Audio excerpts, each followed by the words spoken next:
지금 부대원들이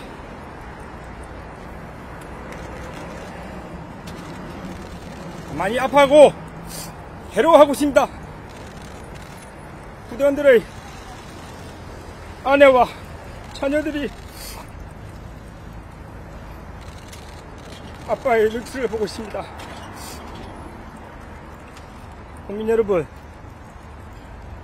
707 부대원들은 모두 피해자입니다. 전 김영현 국방장관에게 이용당한 가장 안타까운 피해자입니다. 부대원들은 죄가 없습니다. 죄가 있다면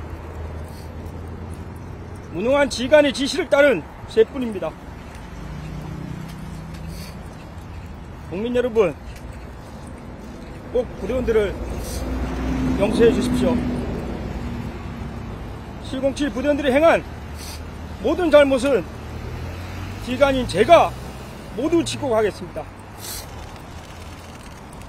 어떠한 법적인 책임이 따르더라도 모두 제가 책임지겠습니다.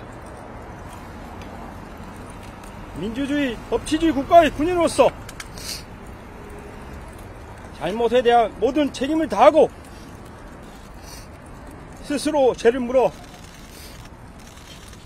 사랑하는 군을 떠날 것입니다. 꼭 그렇게 되도록 국민 여러분께서 도와주십시오. 부대원들에게 국회의사당으로 출동하라고 지시한 것이 접니다. 국회의사당에 난입한 197명의 현장 지휘관도 저입니다. 헬기를 타고 가장 먼저 국회에 도착한 것도 저이고, 건물을 봉쇄하라고 지시한 것도 저입니다. 후문과 정문에서 몸싸움을 지시한 것도 저이고, 창문을 깨고 건물 안으로 들어가라고 지시한 것도 저입니다. 건물 내에서 2차례에 걸쳐 진입 시도를 지시한 것도 저입니다. 이처럼 모든 책임은 저에게 있습니다. 다시 한번 간곡히 부탁드립니다. 부대원들은 이용당한 피해자입니다. 오직 국가와 국민을 위해 청춘을 바치고 있는 대한민국과 군과 평안을 사랑하는 여러분들의 아들과 딸입니다. 미워하십시오. 많이 원망하십시오. 하지만 절대 707 부대와 부대원들을 버리지 말아 주십시오.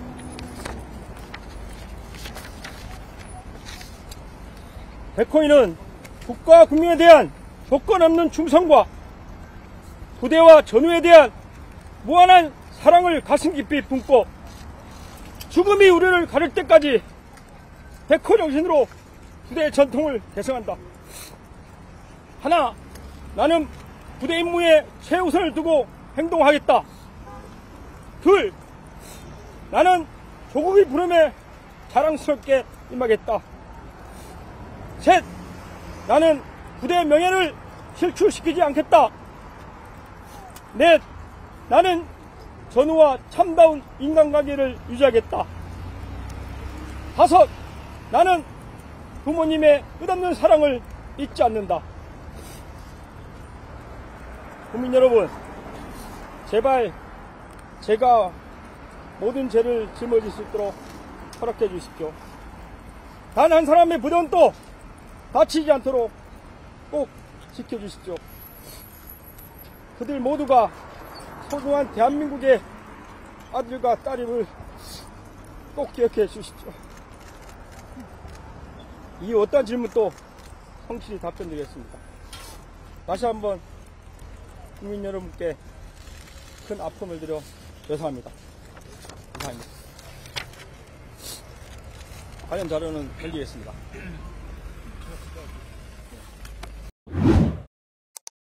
계엄 당시 국회에 투입됐던 특수전 사령부의 김현태 대령, 707 특임단장으로서 비상계엄 상황 현장 지휘관이었던 김 대령이 기자회견을 열었습니다.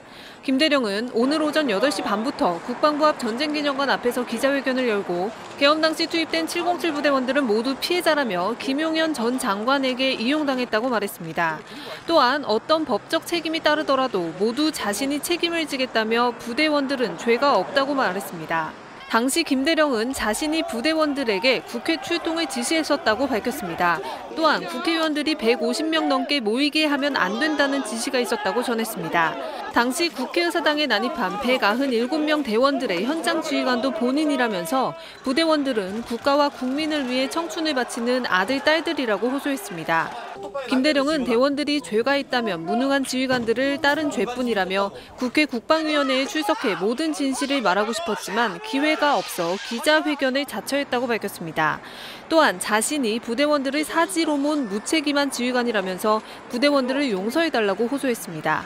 또한 군인으로서 잘못에 대한 책임을 다하고 스스로 군을 떠날 거라고 했습니다. KBS 뉴스 송금환입니다. 검찰 비상계엄 특별수사본부가 김용현 전 국방부 장관을 재소환했습니다. 곽종근 전 특수전 사령관도 조금 전부터 특수본 조사를 받고 있습니다. 네, 취재기 연결해서 수사 상황 알아보겠습니다. 김소영 기자. 네, 김용현 전 장관은 세 번째 조사죠. 네, 검찰 비상계엄 특별수사본부는 오늘 오전부터 국군 방첩사령부를 압수수색하고 있습니다. 합동수사를 진행 중인 군 검찰 인력과 함께 관련 자료를 확보 중입니다. 방첩사는 비상계엄 전 관련 문건을 작성하는 등 사전에 계엄을 모의했다는 의혹을 받고 있습니다. 여인영 전 방첩사령관은 윤석열 대통령의 충암고 후배이자 김 전 장관의 충암고 육군사관학교 후배입니다. 특수본은 또 오늘 오전 10시부터 김용현 전 국방부 장관을 재소환해 조사 중입니다. 내란과 직권남용 등 혐의의 피의자 신분입니다. 김 전 장관에 대한 검찰 조사는 어제 새벽 1시 30분 자진 출석해 조사한 것을 시작으로 이번이 세 번째입니다. 검찰은 체포 후 48시간 이내에 구속영장을 청구해야 하는 시간적 제약을 고려해 최대한 고강도 조사를 벌이고 있는 상황입니다. 김 전 장관은 윤석열 대통령에게 비상계엄 선포를 건의한 인물로 포고령 발표와 계엄군의 국회 선관위 진입 등을 지시한 것으로 지목되고 있습니다. 김 전 장관은 검찰 조사에서 비상계엄 건의 등 사실관계는 대체로 인정하면서도 위법 위헌성은 없었다고 주장하는 한편 선관위에 계엄군을 투입한 이유 역시 선관위의 부정선거 의혹 관련 수사의 필요성을 판단하기 위해서라고 진술한 것으로 알려졌습니다. 특수부는 비상계엄 당일 국회 계엄군 투입에 관여했다는 의혹을 받는 곽종근 전 특수전 사령관도 소환해 조사 중입니다. 곽 전 사령관은 검찰에 출석하면서 국민들께 진심으로 다시 사죄의 말씀을 드린다며 믿고 따라준 특전대원들에게 진심으로 죄송하고 미안하게 생각한다고 말했습니다.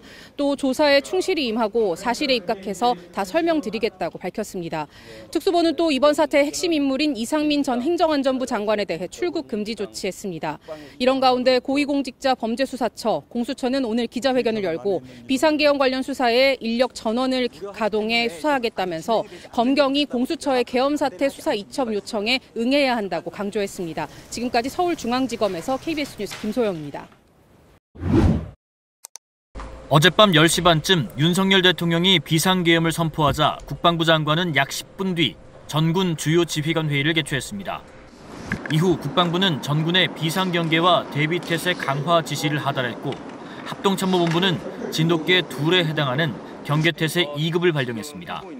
경계태세 2급이 발령되면 모든 간부가 부대에 복귀하고 감시 경계 근무가 강화되며 즉각 출동 태세도 완비해야 합니다. 그 사이 계엄사령관으로 임명된 박안수 육군참모총장은 합참 벙커로 이동해 계엄사령부를 꾸렸고 오후 11시 23분 계엄사령부 포고령 1호를 배포했습니다.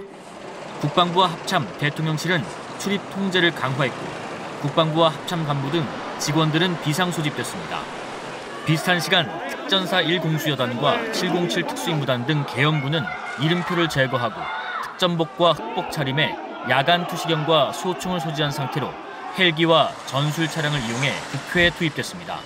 자정을 넘어가며 계엄군은 국회 보좌진과 몸싸움을 벌이는 등 격렬하게 충돌했고 일부 병력은 창문을 깨고 국회 본청 안으로 진입했습니다. 대치와 충돌이 이어지는 과정에서 오전 1시쯤 계엄 해제 요구안이 국회 본회의에서 가결됐고 계엄군은 일단 국회 본청에서 철수해 인근에서 대기했습니다. 이후 오전 4시 22분 군은 투입된 병력이 원소속 부대로 복귀했다는 입장문을 냈고 윤 대통령도 오전 4시 반쯤 계엄 해제를 선언하며 계엄군을 철수시켰다고 발표했습니다. KBS 뉴스 김용준입니다.